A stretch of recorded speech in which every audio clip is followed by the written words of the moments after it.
C'est une immobilisation rigide. Il en existe deux types. Le traditionnel, formé de rouleaux de gaz chargés de plâtre sec prêt à l'emploi après simple mouillage à l'eau froide. La prise se fait en quelques minutes, mais la solidité définitive est faite en 48 heures.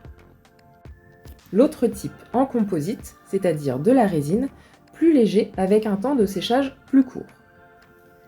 Ils sont employés pour immobiliser un membre et une articulation en cas de fracture osseuse ou de lésion ostéo-articulaire, ceci dans le but d'obtenir une position correcte de l'os le temps de sa consolidation. Le plâtre nécessite différentes surveillances. Vous devez faire attention à tout signe de douleur aiguë, d'apparition de fourmillements, d'extrémités qui deviennent chaudes ou au contraire trop froides, et veillez à bien mobiliser vos extrémités, que ce soit les doigts ou les orteils. Lors de votre passage aux urgences, vous allez avoir une ordonnance de médicaments. Il est nécessaire de respecter les prescriptions médicales. Il ne faut pas prendre d'appui et prendre régulièrement des médicaments à visée antalgique. Il est nécessaire de prévoir une infirmière libérale si des anticoagulants vous ont été prescrits. Un plâtre met jusqu'à 48 heures pour sécher. Attention aux positions qui pourraient engendrer une faiblesse ou une déformation du plâtre, notamment en provoquant des appuis sur des surfaces dures.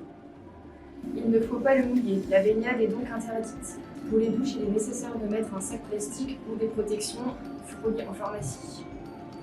Si jamais votre plâtre se situe au niveau du membre supérieur, donc l'un des deux bras, vous devez le porter le plus souvent avec une écharpe. Soit l'écharpe qui vous aurait été mise en place aux urgences, soit par un autre système qui peut aussi être obtenu en pharmacie. Si vous êtes porteur d'un plâtre du membre inférieur, c'est-à-dire au niveau de la jambe, il est nécessaire de surélever votre jambe à chaque fois que vous êtes assis sur une chaise à l'aide d'un coussin et dès que vous êtes allongé sur une table ou alors surélever les pieds du lit.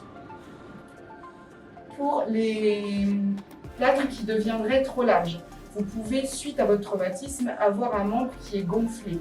De ce fait, au repos et immobilisé, il va diminuer au niveau de la taille et votre plâtre peut du coup devenir trop large. Dans ce cas-là, revoyez votre médecin traitant, il saura vous conseiller s'il faut revenir aux urgences ou pas. Si le plâtre est cassé, il est nécessaire de revenir aux urgences afin de le refaire. Si jamais vous avez des démangeaisons sous le plâtre, surtout ne pas gratter, vous risquez d'avoir des lésions et d'avoir des complications. Le plâtre est contre-indiqué à la conduite. Merci.